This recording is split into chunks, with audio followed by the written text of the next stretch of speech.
le directeur de ce projet,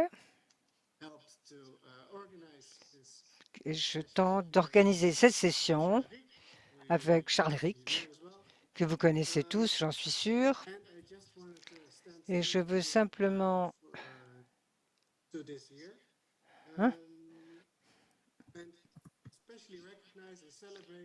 et célébrer le fait qu'on aime tous l'eau. Et ce qu'on a aussi en commun, c'est qu'on se bat toujours pour des buts qui sont plus grands que nous-mêmes. Et cette année, nous avons eu deux exemples principaux. L'un est une histoire assez triste qui s'est passée à Porto. Et ce projet continue de se développer. Et malheureusement, on va sûrement perdre une plage. Et c'est ce qui est, malgré les campagnes qu'on a faites. Et on a une victoire extraordinaire cette année en juillet dans la région de Vendée en France, où avec Savello va probablement vous raconter ça d'ailleurs bientôt. On a eu une victoire contre un projet de port qui devait se faire où 900 bateaux devaient rentrer sur une plage et tous les volontaires ont réussi à arrêter ce projet. Donc je voulais partager avec vous une petite vidéo qu'on a là-dessus de cette célébration. Puis après, on peut commencer directement.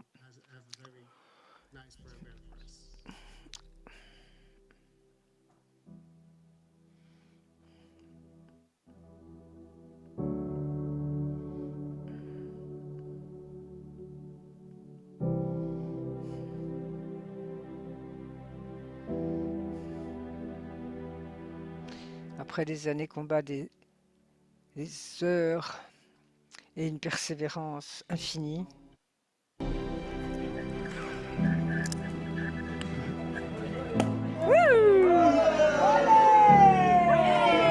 a réussi à protéger notre dune. We protected our dunes. Long last. Only 20 years. But today I feel 20. Thanks to all of you.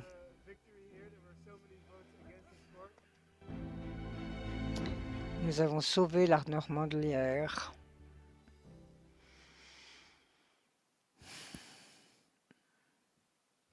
Fantastic. Congratulations. Génial, bravo, félicitations. C'est une des raisons pour lesquelles j'adore les Surfriders. Vous célébrez la joie de vos victoires, même en français.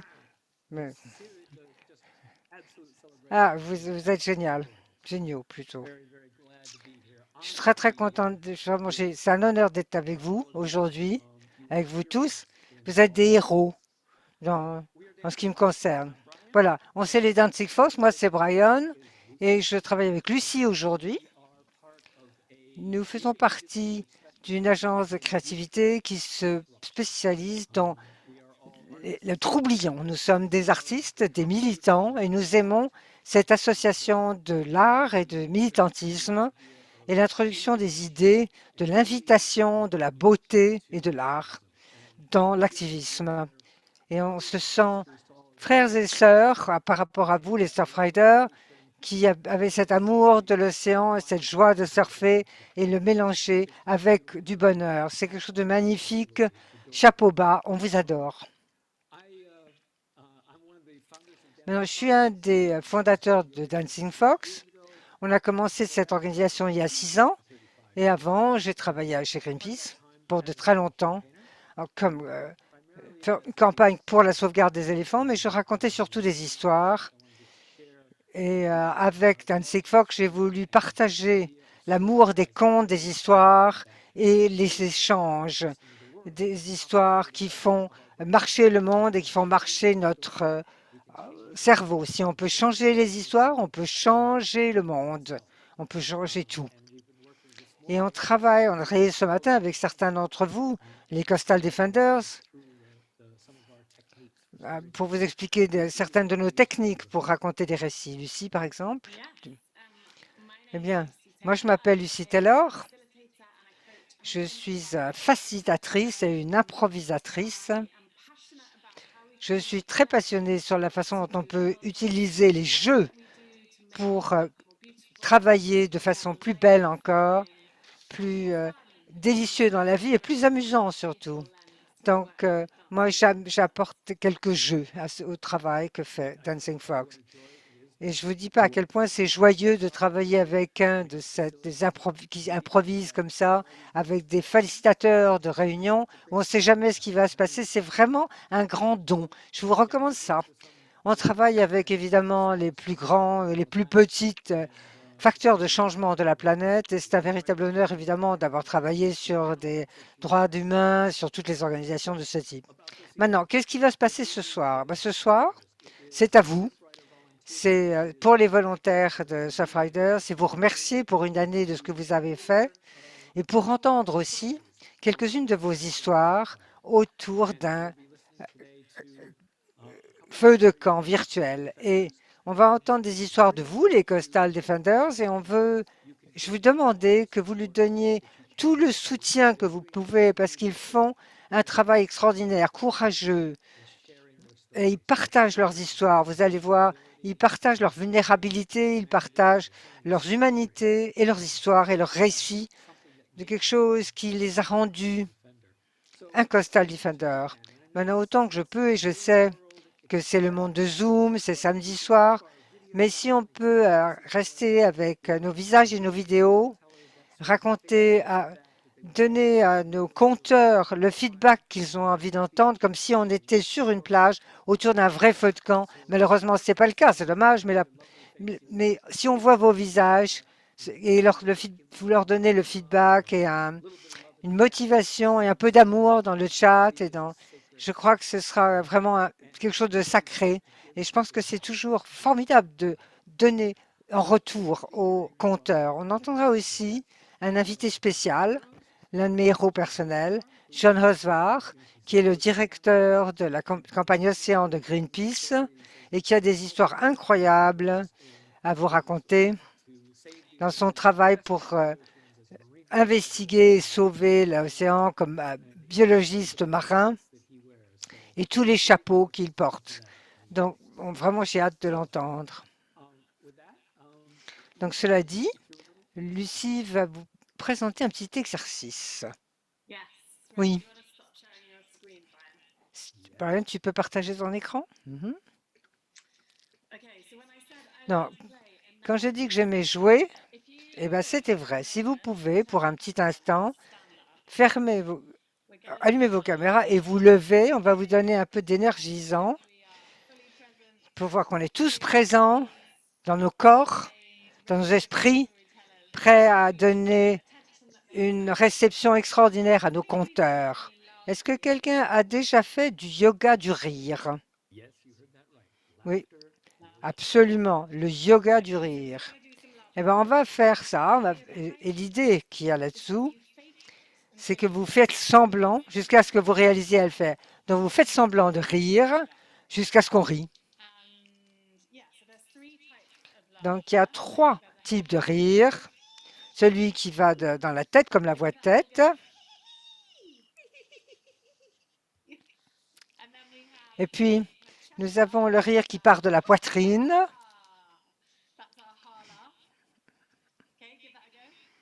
Allons-y. Est-ce que je suis le seul qui a mon micro ouvert? Oui, absolument. On va ouvrir le micro tout le monde dans un moment. Et puis, on a celui qui vient du ventre et des tripes. Allons-y. Bon. Dans un petit moment, je vais vous demander d'ouvrir vos micros et nous allons avoir quelques minutes de chaos total sur le Zoom. Et on va faire des réponses assez rapides. Donc, on va commencer par les différents rires. Donc, celui de la tête, et puis vous répondez. Donc, chacun ouvre son micro.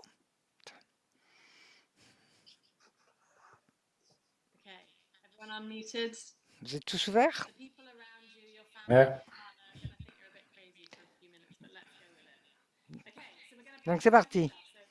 Commençons par la tête. Moi, je le fais, et puis vous me répondez. À vous. Hi, hi, hi, hi. Je peux pas. On les entend pas. Maintenant, la même chose, mais on va le faire avec notre poitrine, le ha. À vous. Ha, ha, ha, ha. Good. And again. Ha. Ha.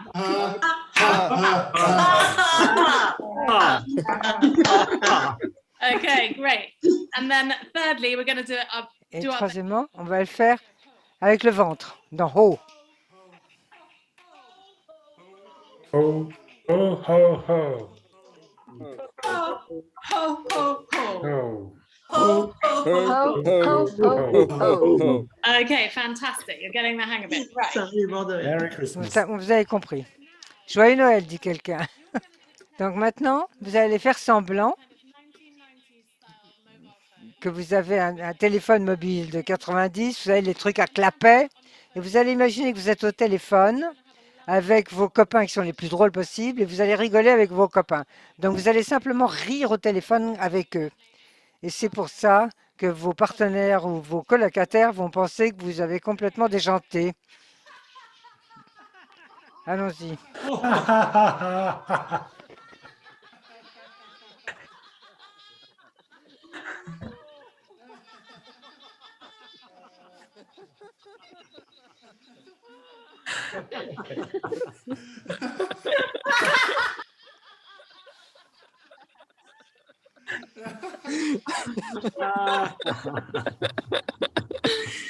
Oh, okay, amazing. Let's take a big deep C'est génial. Bon, maintenant, respirez à fond. Exhalez et puis secouez vos épaules de votre corps. Donc j'espère que maintenant vous êtes vraiment dans vos corps, vous êtes plein d'énergie. Et on a fait un exercice formidable. Bon, on vient de faire du yoga du rire. Bon, alors, je vais vous repasser la parole et nous allons entendre nos conteurs raconter leurs histoires. Pardon, Brian, oui. Et encore une fois, faites très attention à ce qu'ils disent, parce qu'ils vont nous donner des histoires de leur cœur, donc rendez-leur votre cœur et appréciez tout ce qui se passe. Et pour ceux qui viennent de nous rejoindre, quand Sylvain va dire son histoire, il va raconter en français, donc il faut que vous descendiez en bas de l'écran. Vous allez voir une petite barre avec un monde, un globe avec interprétation dessus, avec anglais et français. Il faut cliquer sur anglais ou sur français, suivant ce que vous vouliez entendre.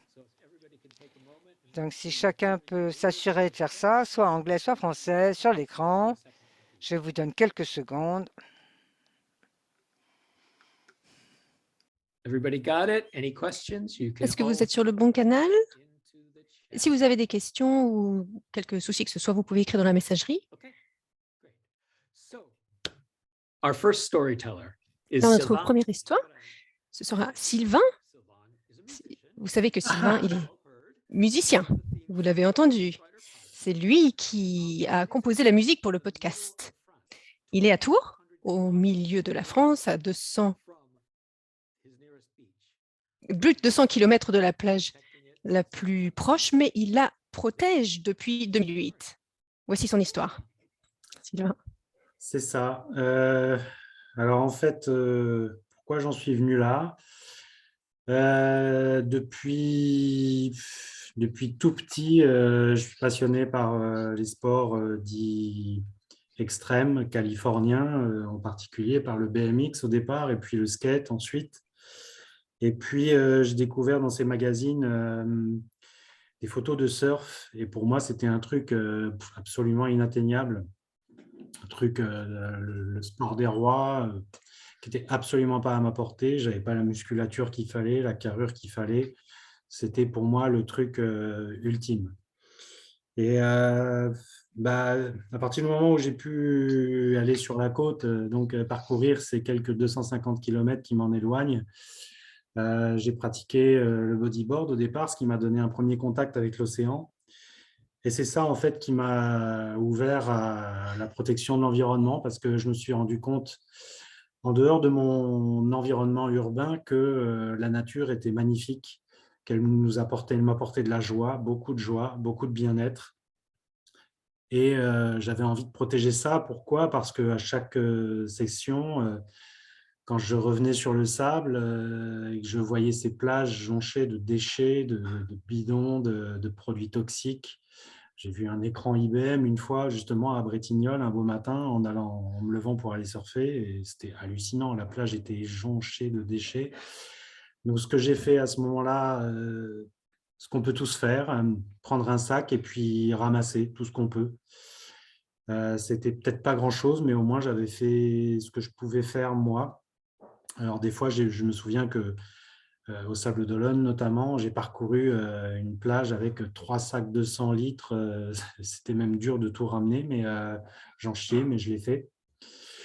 Mais bon, ça suffisait pas. C'est pas moi qui allais sauver la planète avec mes sacs, même si j'essayais d'y concourir et je pouvais pas faire autrement. Je croisais tout le temps des gens qui me disaient que ça servait à rien, mais j'en avais rien à faire. Pour moi, je devais le faire et c'est tout. Mais il fallait aller au-delà, justement, qu'il y ait plus de gens qui le fassent. Et donc, essayer d'emmener un peu plus de monde avec moi. Donc, c'est comme ça que j'ai rejoint Surfrider. J'ai vu qu'il y avait cette association qui militait pour ce que moi, je faisais dans mon petit coin. Donc, je me suis dit que ça pouvait être une bonne solution de les rejoindre. Et je n'ai pas arrêté depuis 2008, à vrai dire. Et en même temps que ça, j'avais entendu parler justement sur une plage que je fréquentais où j'ai commencé à apprendre à surfer, à Bretignolles-sur-Mer, que quelqu'un, le maire en l'occurrence, prévoyait de construire un grand port, comme vous avez vu dans le petit documentaire tout à l'heure, un grand port pour 900 places de bateaux.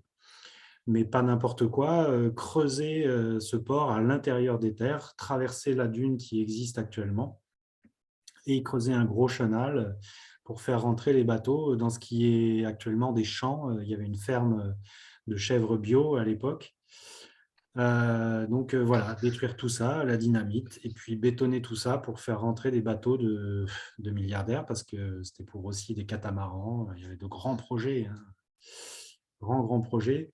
Bétonner aussi le massif naturel qui est légèrement au large avec des gros blocs de béton de 50 mètres de long sur plusieurs dizaines de mètres de haut qui auraient barré l'horizon. Donc, tout ce scénario était pour moi inimaginable et ça me révoltait.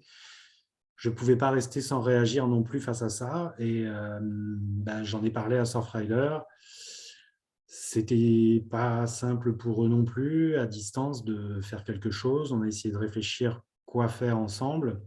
Et puis surtout, j'ai pris contact, j'ai su que des gens là-bas militaient contre ce projet, s'opposaient à ce projet. Et je les ai contactés en leur disant, voilà, moi je suis a priori personne, j'y connais rien en océanographie, en aménagement portuaire, en politique même, parce que c'est quelque chose qui touche à la politique de façon très intime, et pas dans ce qu'il y a de beau à voir dans la politique d'ailleurs, ça m'a appris ça. Mais voilà, est-ce que je peux vous aider? Est-ce que je peux faire quelque chose? Moi, j'ai envie d'agir et voilà. Et ils ont été, à mon grand étonnement, très heureux de voir que quelqu'un comme moi pouvait s'intéresser à ce qu'ils défendaient, parce que eux, ils étaient des personnes âgées en général à la retraite et il n'y avait aucun jeune dans leur rang. Ils étaient plus de 400 adhérents et quasiment pas de jeunes et surtout pas de surfeurs, ce qui, moi, me semblait ahurissant parce que en tant que surfeur, on est les premiers en contact avec ce milieu, on devrait être les premiers à le protéger et à faire tout ce qui est en notre pouvoir pour qu'il reste le plus naturel, le plus primaire possible. Parce que ce n'est pas avec des vagues en béton qu'on prend du plaisir, malgré ce qui se développe en ce moment. Et donc, voilà, je les ai rejoints, je les ai rencontrés et je me suis trouvé propulsé quasiment tout de suite à leur première assemblée devant quelques 400 personnes à présenter ce qu'était Surfrider, ce qu'on faisait pour l'océan et à leur promettre que je ne les lâcherai jamais, que je ferai tout ce que je pourrais pour les accompagner dans la victoire contre ce projet, pour que cette plage où l'été, il y a des milliers de personnes qui vont bronzer, des centaines d'enfants. J'ai vu encore l'été dernier, j'y suis allé avec les miens pour leur montrer ce pourquoi j'avais pris autant de temps, des soirées entières à ne pas être avec eux, à travailler sur ce dossier, à quoi ça avait servi. Et sur cette plage, il y a des enfants qui font des châteaux de sable, qui jouent, qui apprennent à nager, parce qu'il y a un tirant d'eau très faible, surtout à marée basse. Et puis, il y a des coquillages, des étoiles de mer, des moules, tout un tas de petits crustacés dans les rochers qui sont légèrement au large. Il y a vraiment un microcosme, un milieu naturel là-bas qui est foisonnant, et on voulait foutre une chape de plomb là-dessus, une chape de béton là-dessus, dans la totale indifférence, parce que ce qui était dit, c'était que on allait mettre des récifs artificiels et puis les espèces reviendraient peupler ces récifs artificiels plus tard. Voilà, c'est pas un problème. Enfin, des trucs hallucinants. Donc, on avait juste voilà, quelques personnes âgées, moi, Surfrider. On était juste quelques personnes comme ça à essayer d'alerter les gens, dire que ce truc, c'était une aberration, que c'était pas possible. On a essayé d'alerter en faisant des manifestations sur place, des paddle-outs. On était à peine une dizaine avec notre banderole là au large, dans la quasi-indifférence. Bon, il y avait quelques articles dans les journaux locaux et puis voilà, après on n'en parlait plus. Notamment une anecdote, on avait fait une manifestation avant la grande manifestation que vous avez vue, un an avant je crois, où le matin même, il s'était mis à pleuvoir, un vent de tempête s'est élevé juste au moment de la manifestation, ce qui fait qu'on était une dizaine à tout casser dans l'eau, une centaine à tout casser sur place, sur la plage, qui nous accompagnaient sous la pluie. Merci à eux vraiment d'avoir bravé les éléments pour ça. Donc, ce n'était pas vraiment une victoire, quoi. On avait la victoire un peu amère, avec les gens de l'antenne Vendée qui s'étaient créés après, qui m'avaient accompagné cette fois-ci. Et puis, il fallait agir quand même, et on avait eu vent que, oui, après une première victoire en 2011, sur une enquête publique qui avait été négative sur le projet, où en fait les enquêteurs avaient déterminé que ce projet n'était pas viable sur ce lieu. Surprise, 5 ans après, le préfet, après une nouvelle enquête publique, qui normalement ne doit pas avoir lieu, mais là ça a eu lieu, surprise, je ne sais pas comment c'est possible, mais ça a été le cas. Et là, enquête publique favorable, le préfet autorise le port sur ce site. Donc on est tombé des nues, encore une défaite. On pensait que c'était grillé, c'était mort. Mais on ne lâchait rien, je l'avais promis, et donc j'ai essayé de faire mon possible. Avec Simon, qui est arrivé à ce moment-là et qui nous avait dit il faut faire une grande manifestation sur la plage, on y va en octobre prochain. Je n'étais pas trop pour, je vous avouerai, parce que vu le résultat des précédents essais de manifestation sur place, c'était plutôt contre-productif. Donc, bon, on s'est dit, allez, on y va, on tente quand même, on le fait. Sauf que là, enorgueilli par l'autorisation préfectorale et sa toute-puissance, le maire a fait venir, sachant l'imminence de cette manifestation, a fait venir des bulldozers sur place, tout simplement, en détruisant tout. La dune sur plus de 2 mètres de hauteur, sur je ne sais pas combien de mètres de large. C'était c'est moi le patron ici, je vous le montre avec toute ma puissance, avec mes bulldozers, j'arrache tout. Il a fait couper des centaines d'arbres, c'était une catastrophe totale, on était écœurés. J'étais à Biarritz peu après avec Simon et on était atterrés. Mais on l'a fait quand même, on s'est dit, il ne va pas nous intimider, on y va. On y allait, on ne savait pas à quoi on aurait affaire, est-ce qu'on aurait une centaine de personnes simplement, on ne savait pas. Le matin même, on se lève, encore ciel gris, au mois d'octobre, c'est fréquent. C'était pas gagné. Et puis, au moment où on s'est installé, un rayon de soleil est apparu, des gens ont commencé à arriver, et puis à arriver encore, et 10, 20, 30, 40, 100, 50, et non-stop. Et on s'est retrouvés sur la plage, limite un peu débordés. On avait prévu de créer un SOS sur la plage, comme vous avez vu sur les images au début. On l'a créé, mais avec beaucoup plus de monde que prévu. On s'est un petit peu fait déborder par la situation. Et en fait, il y a eu plus de 2500 personnes qui sont venues. On a créé ensuite un cortège jusqu'au site où on devait se réunir pour faire un petit concert et des prises de parole. Et en fait, du site jusqu'à l'océan, c'était une ligne discontinue de manifestants. C'était hallucinant, un moment vraiment très fort, je vous avouerai, très troublant après toutes ces années à militer un peu seul et un peu dans le silence. On avait l'impression que ça ne servait à rien. Et là, tout d'un coup, ça prenait toute sa dimension. Après cet épisode, les médias se sont emparés du sujet. Les médias nationaux, voire même internationaux, on a vu jusqu'en Italie. On a parlé du site et de ce qui s'y passait. Donc, ça s'est un petit peu su au-delà de la zone géographique locale et de la Vendée. Et donc, une ZAD aussi s'est installée sur place avec des gens qui se sont opposés dès le lendemain aux bulldozers qui avaient voulu reprendre leur œuvre de destruction. Ils ont réussi à les arrêter, seulement à quelques personnes devant des bulldozers avec des pelotons de gendarmerie. Il faut en passer par là aussi des fois, parce que s'ils n'avaient pas été là, la dune n'existerait tout simplement plus aujourd'hui. Ils ont fait des dégâts, mais ils ne sont pas irréversibles. On a réussi à sauver ça. On a réussi à impulser cette énergie-là. Et au final, comme on a vu tout à l'heure, en juillet dernier, la communauté de communes du pays de Saint-Gilles-Croix-de-Vie, qui a maîtrise d'œuvre désormais sur ce projet, a décidé d'abandonner le projet, le jugeant, en l'ayant analysé dans le fond, dans tous les détails, le jugeant totalement irréalisable et non rentable et non venu, surtout par les temps qui courent, où on sait que si on ne protège pas la nature, qui est notre patrimoine à tous, ça aura des répercussions sur nous tous. Donc voilà, ce que j'en ai retenu, c'est que ouais, je suis personne, mais ça m'était intolérable. Et j'ai décidé de faire ce que je pouvais. C'était peut-être pas grand-chose, j'y connaissais rien en politique, encore une fois, j'y connaissais rien en géologie, en ingénierie.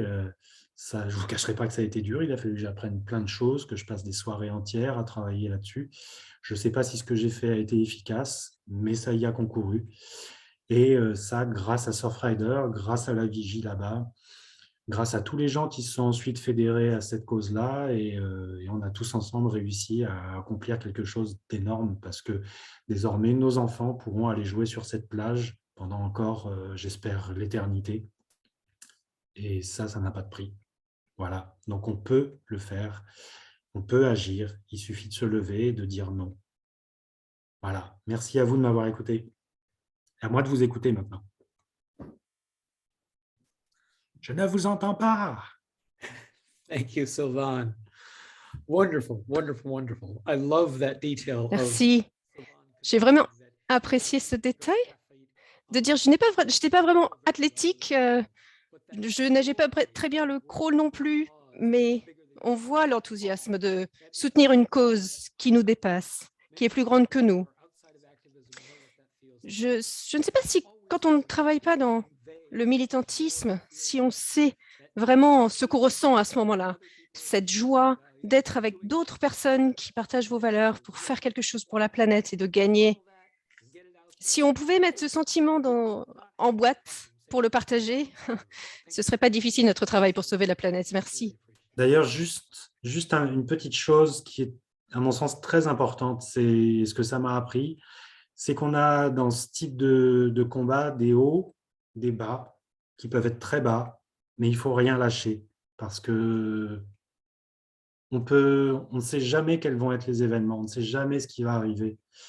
Et tant pis, même si on échoue, on aura fait quand même. Et même s'il y a des bas, il faut rester fort. Great. Thank you, thank you, thank you, thank you. Merci, wow. Merci. Et Lucie, parce que elle nous a parlé de ses ateliers ludiques et le jeu. Alors, un nouveau jeu. Le nouveau jeu, si vous voulez, ce serait de créer un poème ensemble. Alors, nous sommes toutes et tous ici de pays différents, mais ce que je propose, c'est que nous écrivions une ligne dans la messagerie, dans le chat, une ligne, un vers en fait. Vous pouvez l'écrire en français, anglais, la langue que vous voulez, enfin plutôt français ou anglais si c'est possible, ce sont les langues de notre atelier.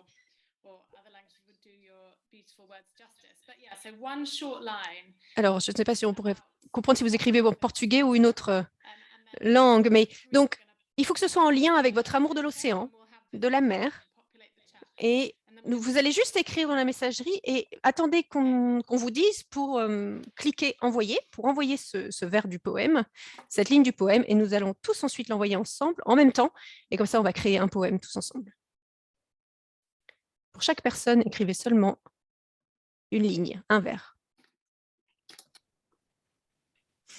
If anyone's unclear, you can put up your hand, but we're just writing one line, and it's going to be part of a Si ce n'est pas clair au niveau des instructions, vous pouvez juste lever la main, utiliser l'émoticône pour lever la main. L'idée est d'écrire donc une ligne, chacune, d'un poème dans la messagerie. Et Lucie nous dira le moment où cliquer donc « Envoyer ». Voilà, une phrase, donc une ligne. Just a short phrase. Une phrase courte, hein, si vous voulez.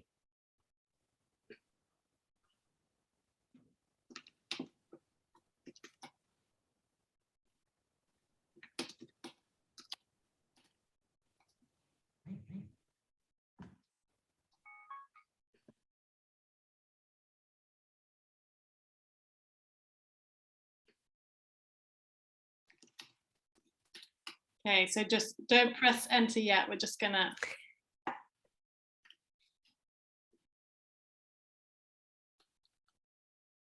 Okay, everyone good? OK. L'idée, c'était vous préparez votre ligne et on vous dit quand appuyer « Envoyer », « Entrer ». 1, 2, 3, entrée.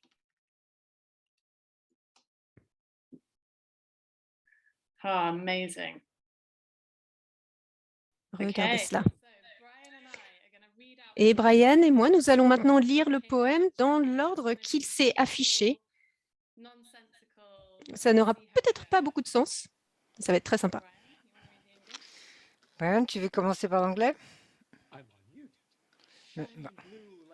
Bleu qui scintille comme un diamant.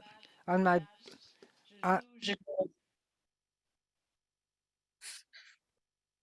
Flotter, nacher, glisser, immergé. un flotteur immergé. Ah, ce bleu magnifique, la joie que je ressens quand je suis entouré d'eau pour me plonger dans cette affected by this mysterious immensity. Les dauphins qui jouent dans l'air qui sent le sel. Quelque chose en allemand que je ne peux traduire.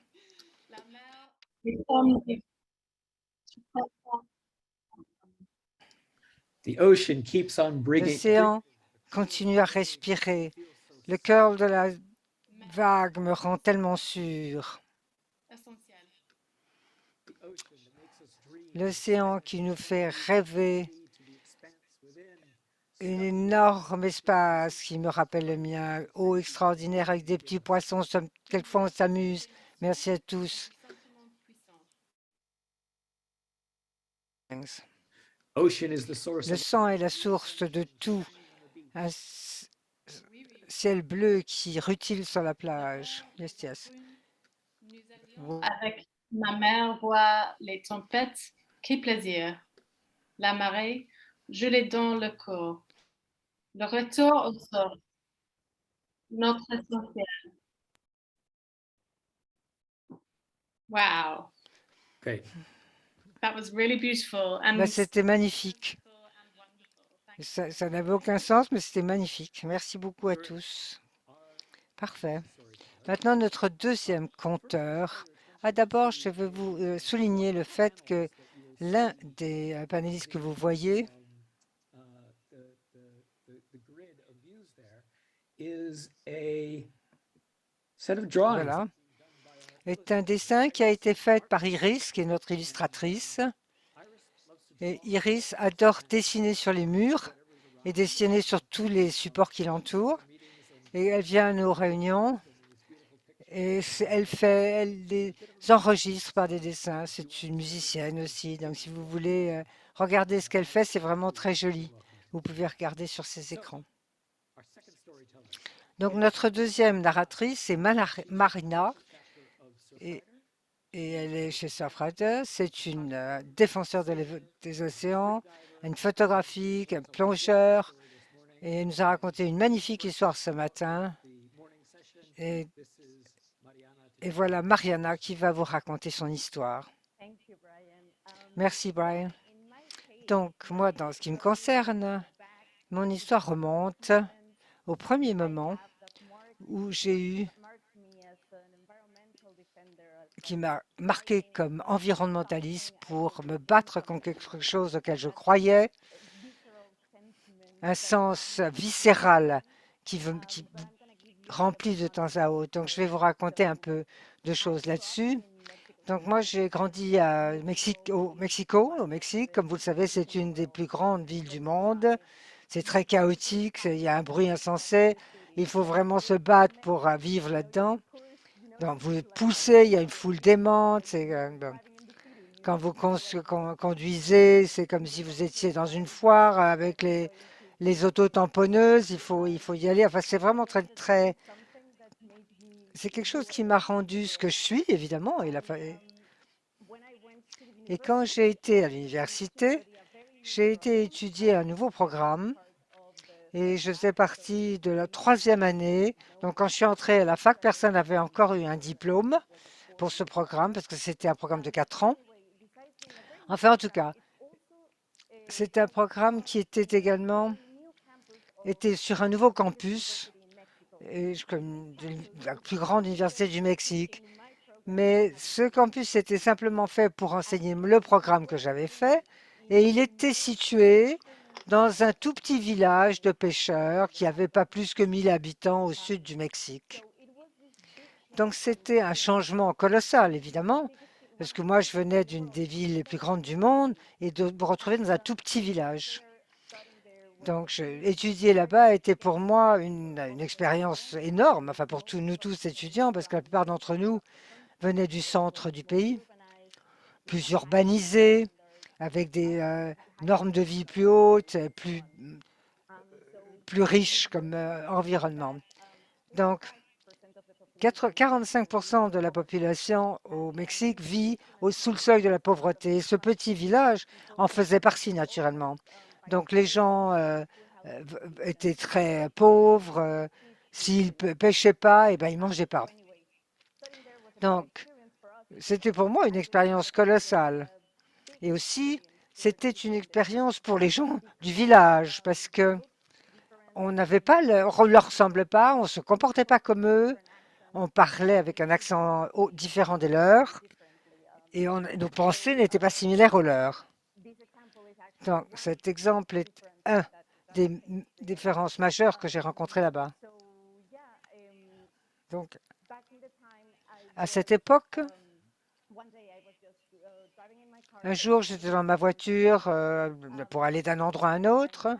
J'ai dit que c'était une toute petite village, mais parfois, quand on grandit au Mexique, on vous apprend à faire très gaffe la nuit et de ne pas se promener tout seul, parce que surtout si vous êtes une fille, les rues sont dangereuses la nuit.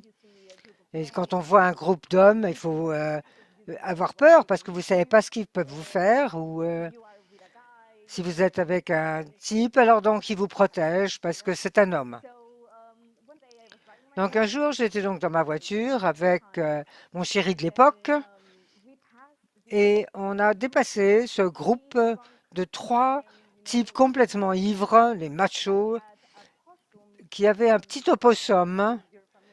Je sais pas, vous connaissez sûrement ce petit animal qui est comme un gros rat en fait, mais très mignon. et il était attaché avec une ficelle et il le tenait, il lui donnait des coups de pied, il le battait et il battait, il riait.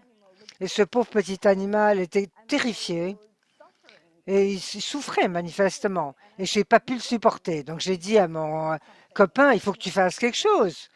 Il faut les arrêter. Et il m'a dit, quoi, mais t'es folle?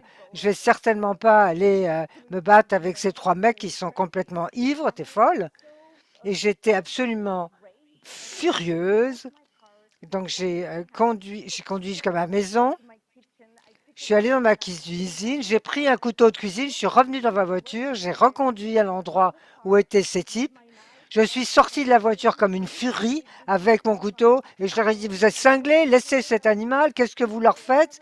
Il souffre le martyre, il va mourir. Et ces types, évidemment, j'étais hors de moi naturellement et j'aurais dû avoir peur de ces mecs, évidemment, machos, complètement sous au milieu de la nuit. Et ils étaient effarés de me voir. Ils n'attendaient pas du tout à voir une espèce de furie de 19 ans avec un couteau qui les menaçait en hurlant. Donc j'ai pris l'opossum, je l'ai mis dans ma voiture, j'ai coupé la ficelle et je suis partie en voiture. Évidemment, je ne voulais pas leur laisser le temps de réagir, évidemment. Donc je suis partie dans la voiture et j'ai libéré le petit opossum dans un endroit naturel et je l'ai relâché.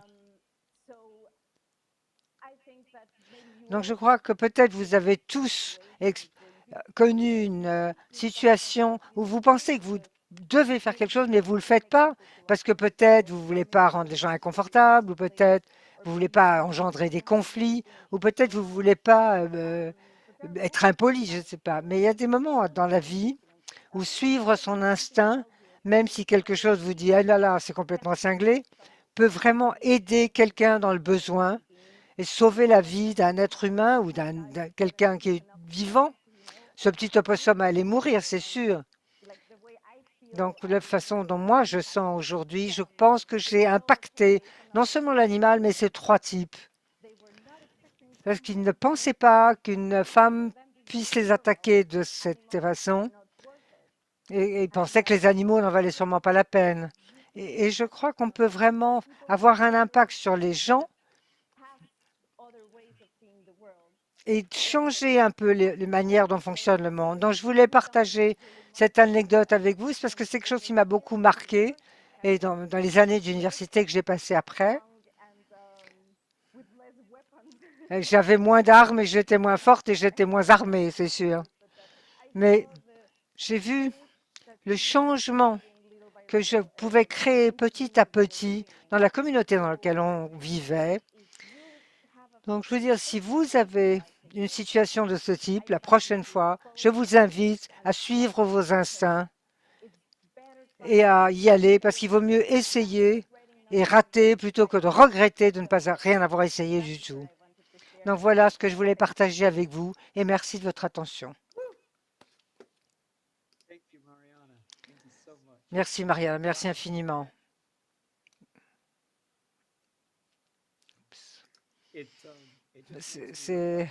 Ça me fait penser au courage que cela prend pour faire face à 3 types complètement ivres et sauver un opossum. Qu'est-ce que je peux faire dans ma vie qui me demande moins de courage pour sauver les océans? Donc, j'ai pensé à ça. Merci beaucoup. Merci. Et quand vous êtes ado aussi, vous êtes plus courageux, vous êtes plus audacieux dans la vie. Il faudrait garder cette qualité. Oui, c'est l'esprit dont on a besoin, vraiment. Ce sens de risquer, de risque, absolument. Quand on pense l'enjeu qui est là, le risque n'est pas immense. Donc, merci 1000 fois. Et merci à vous tous pour le courage que vous avez montré, comme Mariana, dans vos combats pour sauver les océans. Je suis très heureux de vous présenter maintenant John Osvar, qui est l'un de mes héros personnels. John est un explorateur, il est un militant, il est un biologiste marin, il a fait partie de toutes les victoires pour préserver les océans depuis 2004. Il a aidé à établir l'une des réserves marines les plus grandes du monde. Il a persuadé le Japon pour renoncer à leurs produits, à leur projet de tuer les baleines à bosse. Enfin, il a servi dans toutes les missions sur l'océan. C'est aussi un grand conteur et c'est génial d'avoir une bière avec lui, donc on peut lui lever un verre. C'est aussi le cofondateur des, des étudiants pour sauver le Québec. Oui, je peux continuer, mais je prends votre temps. Donc, je vous passe la parole, John Osvar.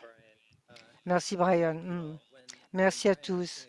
Lorsque Brian m'a demandé si je voulais m'exprimer devant des volontaires Surfriders, j'étais vraiment très excité.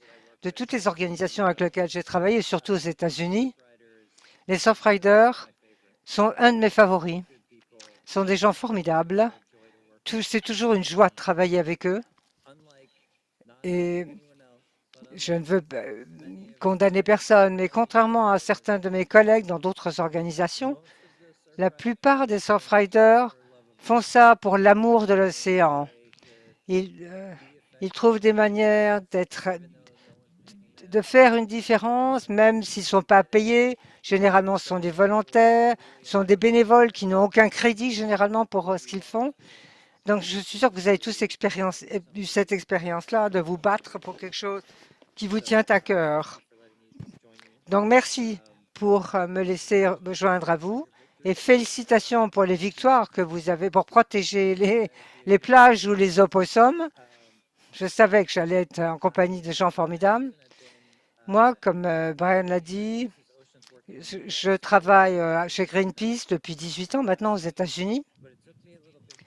Mais ça m'a mis un peu de temps pour arriver jusque là où je suis. D'abord, j'ai travaillé pour Greenpeace après 17 ans, quand j'ai eu mon diplôme du lycée. Je leur ai écrit, évidemment, ils ne m'ont pas répondu. Quand je suis sortie de la fac, pas de réponse non plus quand je leur ai demandé de les rejoindre.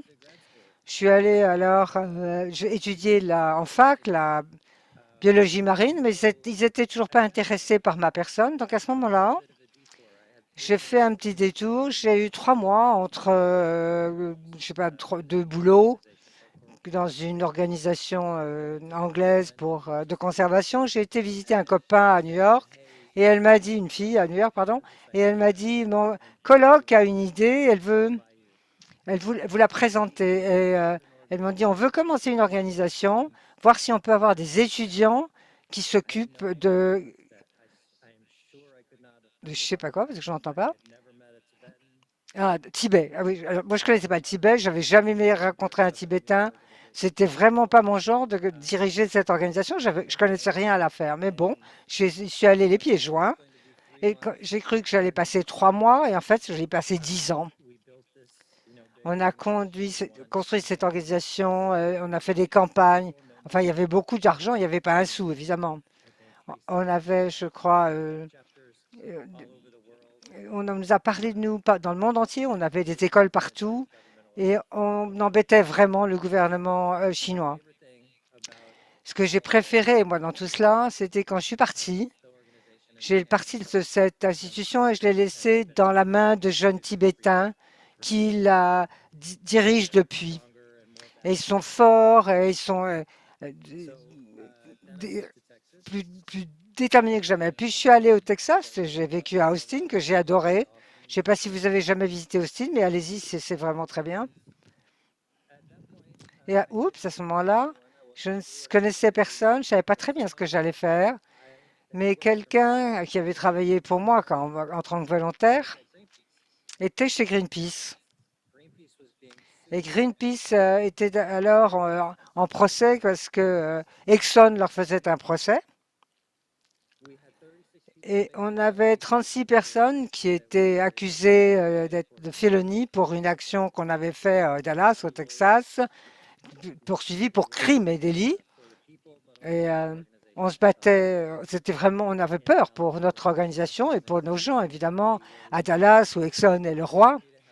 Donc, ils m'ont demandé de les aider et c'est vraiment très, très bien passé. Ils ont perdu leur procès. Personne n'a été enfermé comme criminel. Enfin, en tout cas, je leur ai dit, écoute, Maintenant, ce que vous avez besoin, c'est pour reconstruire une campagne pour la sauvegarde des éléphants. Et en 2004, aux États-Unis, personne ne travaillait pour les océans à Greenpeace. Donc, depuis 18 ans, je fais tout ce que je peux, comme vous, pour me battre pour ce que j'aime, c'est-à-dire l'océan, la planète et les hommes, enfin, les humains. La semaine dernière, c'était particulièrement difficile parce que j'ai perdu un excellent ami, Brian le connaît très bien, et j'ai raconté une histoire de l'une des premières fois où j'étais avec lui dans le Rainbow Warrior numéro 2. Et ce type, Dave, était le coordinateur de nos actions. Il était déjà très expérimenté sur la façon de raconter des histoires et il avait une réputation vraiment d'être un sauvage. Et on était là-bas pour trouver et documenter et arrêter les pirates qui pêchaient le thon bleu. Donc c'était vraiment un truc fantastique à bord. Comme toujours, dans le monde entier, on entend des histoires invraisemblables, des Russes qui travaillaient sur les sous-marins dans la marine soviétique et des activistes qui, quand ils n'étaient pas sur les bateaux de Greenpeace, étaient plus courageux que le plus courageux des héros. Et il y a deux histoires là. Une fois, je me souviens, on a vu ce bateau de pêcheurs de Malte et on a commencé à les approcher avec un kayak, un Zodiac. Et le capitaine du bateau est sorti sur le pont. Et il était appuyé devant le pare-bâche et il hurlait, il agitait les bras, il nous insultait. Il était rouge de colère et il hurlait dans sa langue que je ne comprenais pas. Et on avait un type qui parlait sa langue sur le bateau, le maltais, parce qu'il doit être l'espagnol d'ailleurs. Et il dit, qu'est-ce qu'il dit? Il dit, non, il dit que si on ne part pas, il va nous tuer. Ah, j'ai dit, bah, c'est pas génial. Est-ce qu'il faut faire marche arrière? Il a dit, non, on y va. Et puis, il a sorti un revolver et il hurlait de plus en plus. Et je n'ai même pas besoin qu'on me traduise. Je comprenais très bien ce qu'il voulait faire. Donc, j'ai dit, non, attends, ralentissons simplement. Donc, on a approché le bateau jusqu'à la fin. Le type hurlait toujours en crachant de colère. Notre traducteur est venu pour tenter de lui parler, pour lui expliquer ce qu'on faisait, qu'on était là pour empêcher la surpêche et pour les pêcheurs comme lui. Et pendant ce temps-là, il continuait à baver de colère. Et finalement, toujours en colère, le traducteur s'est tourné vers moi et m'a dit, bon, allons-y. Il a dit qu'on peut monter sur son bateau. J'ai dit, vraiment? Il a toujours son flingue, hein, mais on est monté à bord de son bateau. On a inspecté son bateau. Tout avait l'air bien. On n'a vu aucun problème. Et puis après, il nous a invités dans sa famille pour dîner. Et je commentais au traducteur, je lui dis que c'était un peu cinglé. Hein, c'était juste, non, c'est maltais. D'abord, ils veulent vous tuer, ensuite, ils vous invitent à dîner. Ensuite, nous sommes allés dans un port à Malte. À ce moment-là, on voulait s'approcher d'un navire sicilien. On se pensait qu'il se passait des choses pas claires. On était pratiquement sûrs. Donc, à ce moment-là, Dave, donc notre ami, il était coordinateur de l'action. C'est celui vraiment qui est en charge, qui est responsable de ce qui se passe. Donc, on approche ce navire. Les grands navires siciliens, je ne sais pas si vous les avez déjà vus, ils sont larges, ils sont grands. Et à ce moment-là, déjà, ils ont essayé de jeter un d'entre nous par-dessus bord. Il y avait quelqu'un qui avait un gros crochet qui le cachait ou qui tentait de le cacher, mais bon, on savait qu'il était là. Les autres disaient « Allez, accroche-le, accroche-le !» Vous voyez, donc on voyait cette scène, on se disait « Bon, quelqu'un va se retrouver blessé. » Et quelqu'un a même jeté une palette comme un frisbee. grande planche de bois, j'aurais pu me retrouver vraiment assommée. Ça m'a évité de peu. Donc, on est reparti, on s'est éloigné un petit peu dans notre bateau quelques instants pour reprendre nos esprits. Et en fait, sans discussion, on s'est dit, allez, on y retourne. On s'est tous regardés. Bon, après, c'est vrai que certains... Je me suis dit à ce moment-là, vraiment, on n'en discute pas, on y retourne. On y est retourné et bon, c'était violent encore, hein, cette deuxième altercation. Mais à ce moment-là, puisque nous étions retournés pour défendre notre cause, à ce moment-là, il y avait des médias, il y avait la télé, des caméras, ça a été filmé. Et au final, ils se sont retrouvés au commissariat à Malte, dans la presse. Et donc, on a appris plusieurs leçons. D'abord, Dave, il était un peu fou. Et il n'a pas géré la situation comme moi je l'aurais fait, parce que moi, j'aurais voulu en discuter. Et d'ailleurs, il était choqué de savoir que moi, j'aurais pensé, on doit se poser, on doit en discuter. Il n'a pas vraiment compris cela sur le moment. Parce que, bon, lui, c'était un homme d'action. Et aussi, la deuxième leçon, c'était n'abandonnez pas. Si on avait arrêté après la première tentative, nous n'aurions pas eu d'attention de la presse, il n'y aurait pas eu d'attention sur ce qu'ils font, ils ne se seraient pas retrouvés au commissariat. Et c'est comme ça que j'ai appris qu'il ne faut jamais lâcher l'affaire. Et je voulais travailler dans la mer de Barents parce que c'est vraiment une grande zone. Il n'y a pas de réserve protégée, de sanctuaire. En fait, c'est plutôt un endroit où vous voyez les chaluts, des millions de dollars sont investis, dirigés par des scientifiques, des experts. Mais à ce moment-là, je suis allée voir Lisa Fenaldi, ma chef. Brian, tu la connais. Elle est vraiment géniale. Et je lui ai dit, je sais, on va protéger les canyons sous-marins les plus grands au monde dans cette zone, c'est ce qu'il faut faire. C'est le nouveau projet, c'est notre nouvelle campagne. Mais il faut d'abord montrer ce qui se passe. Parce que vous savez, sinon les industriels vont dire, mais non, c'est seulement de la boue à cet endroit-là, il n'y a rien à voir. Et nous voulons protéger la zone. Donc, on a des bateaux, on peut y aller, on peut faire nos propres recherches. Mais pour vraiment comprendre ce qui se passe, il faut un sous-marin. À ce moment-là, ma chef se demande si je ne suis pas devenue un peu fou. Hein. Et je lui dis, mais si on a besoin d'un sous-marin, il nous faudrait aussi un représentant de Greenpeace qui puisse être pilote de sous-marin alors. Et je ne sais pas comment, mais on a obtenu cela. On a réussi et j'ai pu être formée pour conduire un sous-marin. Alors, on a exploré les canyons dans la mer de Barents. On utilise les sous-marins maintenant partout dans le monde et ça fonctionne. C'est fantastique. Hein.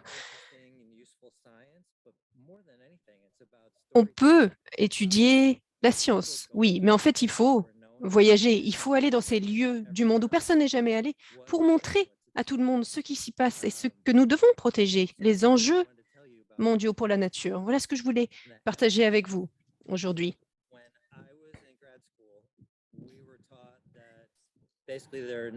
Quand j'étais à l'université, on nous disait que le corail se termine sous l'Amazone parce que l'Amazone est une barrière large dans l'évolution. La barrière de corail s'arrête à cet endroit-là. Mais les scientifiques, les experts au Brésil ont découvert que, en fait, il y a cette barrière qui continue sous le fleuve Amazone. C'était vraiment une découverte magnifique. Dans les journaux scientifiques, on a trouvé que c'était une des plus grandes découvertes de cette décennie. Ça a été découvert d'ailleurs de façon, en fait, à distance, en employant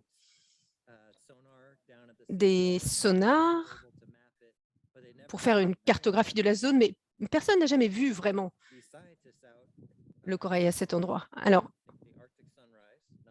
nous sommes allés sur le Arctic Sunrise, le bateau Arctic Sunrise à ce moment-là.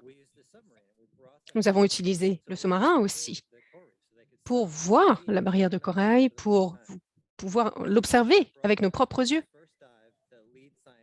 Alors, pour cette première plongée, notre premier expert, premier scientifique est venu et cette plongée était juste magnifique, incroyable. C'est fascinant. C'est pas exactement comme la barrière de corail, mais c'est comme un récif, des boules de cette taille créées de petites plantes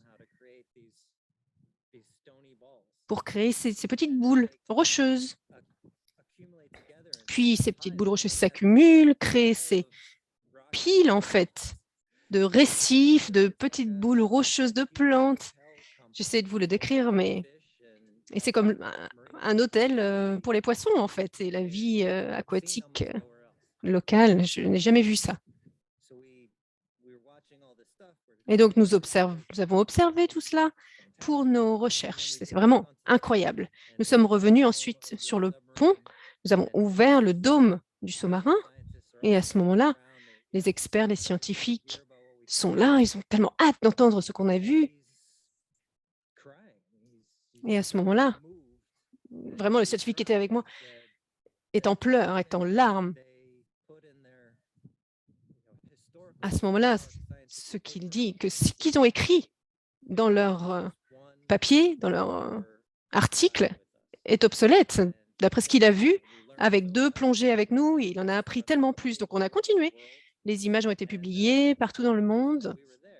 Et la raison pour laquelle on y était vraiment, c'était, oui, pour voir ce qu'on allait trouver sur place, mais aussi parce qu'on a appris que des compagnies pétrolières souhaitaient forer à cet endroit, souhaitaient explorer à cet endroit. Alors voilà l'enjeu.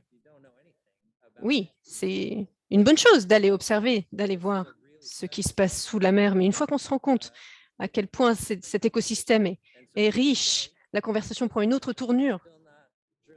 Alors aujourd'hui, les compagnies pétrolières n'ont pas commencé à forer. Heureusement, ils n'ont pas obtenu les permis.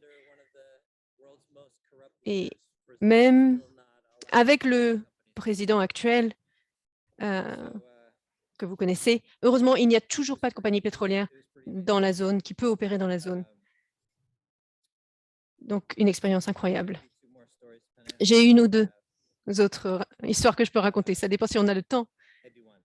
Une alors.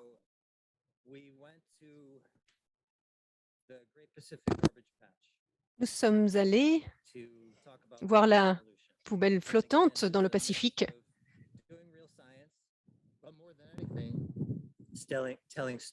Et à ce moment-là, c'est encore une question de scientifiques, d'experts. Nous avons essayé de réfléchir comment raconter l'histoire de la pollution plastique, de la grande décharge, du garbage patch, comment aborder ce sujet de la façon la plus pertinente. Vous avez entendu certainement parler du garbage patch dans le Pacifique. On en parle de cette grande pile de détritus de la taille de la France. Mais bon, quand on l'approche, cela ne ressemble pas à grand-chose finalement. Vous pouvez être au milieu de cette grande décharge. En fait, ce qui se passe à cet endroit, c'est que les courants ont accumulé des microplastiques, en fait, des microbilles de plastique dans cette zone. Donc, il y a une concentration de plastique énorme.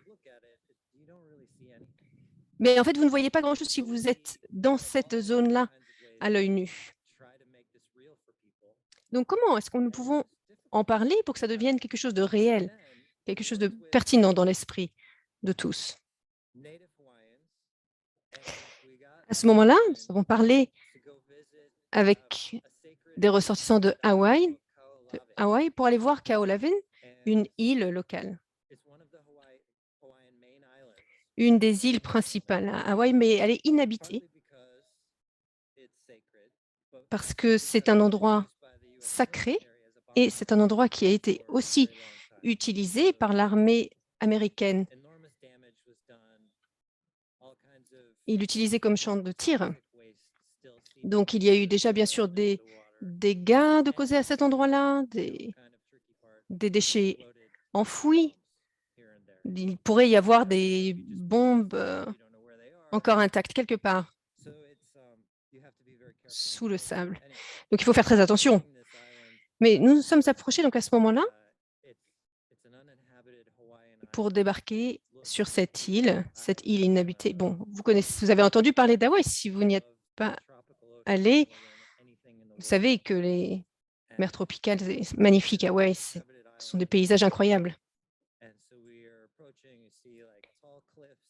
Nous voyons ces énormes falaises, c'est partout cette nature verte. Et en approchant, nous nous sommes demandé alors, mais qu'est-ce que c'est? Je vois quelque chose. Je vois que sur cette plage, il y a partout des déchets sur 1 mètre de haut. Et il faut quasiment escalader pour se déplacer dans la zone. Je dirais peut-être sur 100 mètres de profondeur sur cette plage. C'était terrible de voir cela. Personne ne vit sur cette île. Alors, ces déchets, ils viennent d'où? Californie? Corée? Certainement, partout de la zone. Et donc, c'est l'autre partie du garbage patch, ces déchets qui flottent et qui se retrouvent sur les plages environnantes. Donc, nous avons passé 2 jours avec des dizaines de personnes, avec des grues, avec tout ce que nous avons pu trouver pour essayer de rassembler un maximum.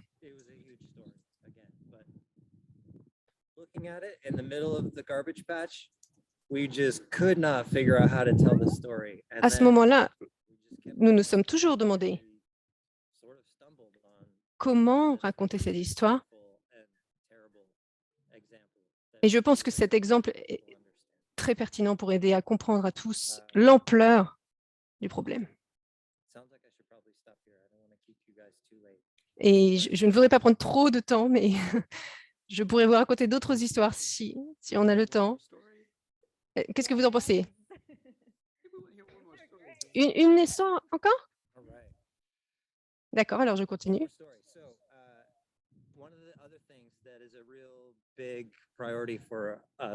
Un autre sujet qui est une priorité pour nous est d'arrêter le forage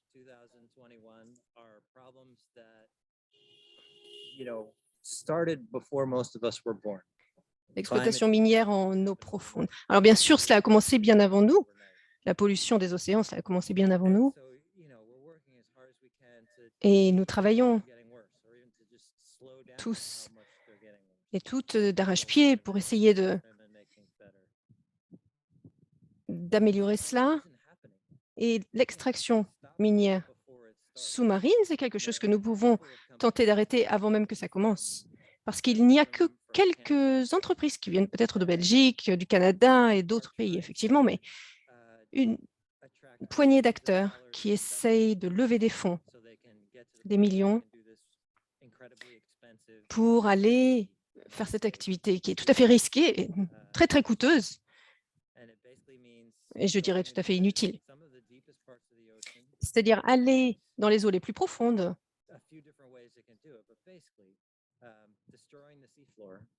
ce qui va bien sûr détruire les fonds marins pour essayer de trouver les éléments qui composent nos batteries. Et notre but est de bien sûr les arrêter. Politicians to make sure that it doesn't get permitted. Right now, Arlo on my team is in Mon équipe, en tout cas maintenant, en Jamaïque, avec les autorités du pays, pour leur dire pourquoi c'est une idée absolument effroyable et d'arrêter immédiatement. Et pendant qu'il était dans cette réunion, les collègues de Greenpeace en Europe ont grimpé sur le haut de ces vaisseaux de minage et ils s'accrochaient aux grues, etc. Mais c'est cet été a été vraiment un moment formidable pour ces sociétés, pour montrer aux investisseurs qu'ils contrôlaient tout, qu'ils savaient ce qu'ils faisaient, que c'était très possible, que c'était très sûr, que ça allait faire un argent fou et qu'il fallait les croire. Cette société était donc au milieu de de l'océan Pacifique pour faire de l'exploitation minière, près de rien, hein, mais très très profond. Et ils croyaient qu'ils allaient faire un projet pilote tout seul, mais on est arrivé avec un bateau de Greenpeace. Mais on est arrivé au milieu, on regardait, on a peinturluré leur bateau évidemment comme d'hab, mais bon, on voulait savoir ce qui se passait, hein. Parce que si on ne regarde pas, personne ne voit ce qui se passe. Et ce qu'on a vu et ce qu'on a rapporté au monde entier était qu'en fait, ils ont perdu tout leur équipement au fond de l'océan. C'était un désastre total pour eux. Et encore une fois, ça a fait la une des journaux et ça ne se serait jamais passé si on n'avait pas été là pour rapporter. Évidemment, on aurait pu perdre notre temps, on aurait pu aller là, tout aurait pu bien se passer. On serait parti et rien, personne n'aurait jamais su ce qui se passait. Mais parce qu'on était là, parce qu'on a fait un effort d'aller à leur rencontre, c'était un embarrassement effroyable pour eux et les investisseurs n'étaient pas très heureux. Voilà. En tout état de cause, je m'arrêterai maintenant ici et je veux vous remercier pour tout ce que vous faites, pour les océans, pour les opossums et pour tout ce qui a besoin de votre aide. Et j'espère que j'aurai la chance de collaborer avec vous dans l'avenir. Génial, merci John, merci infiniment. Ouais.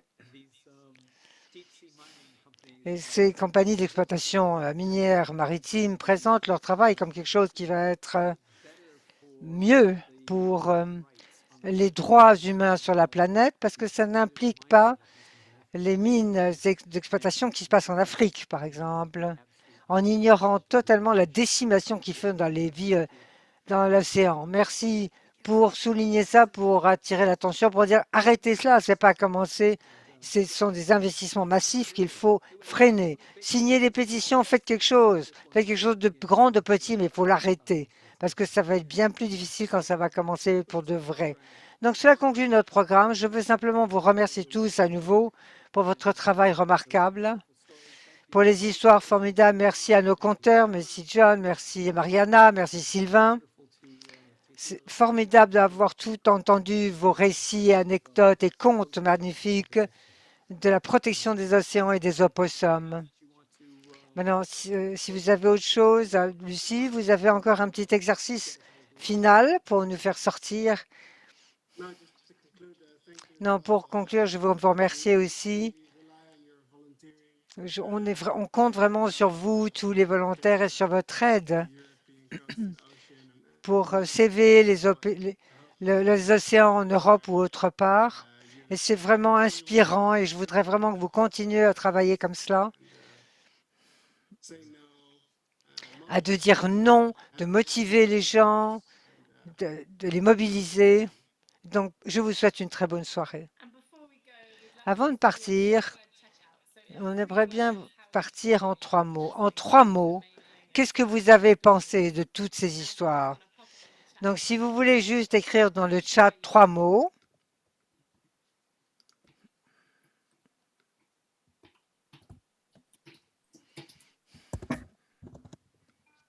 Inspiré, modeste.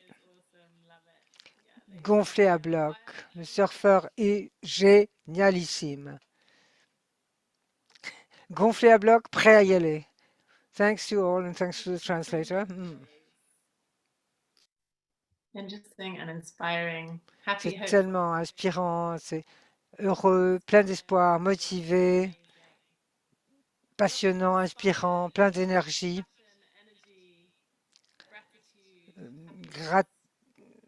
Gratitude, la plus de... Fantastic. Okay, well, thank you. Bon, mais merci à tous. C'était génial d'être avec vous. On remercie les illustrations d'Iris, on va vous les envoyer. et passez une excellente soirée et une très très bonne vacances et très bonne fête.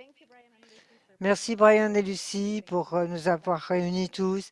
Merci Simon, merci Sylvain, merci à tous. Merci à tous. Merci Simon.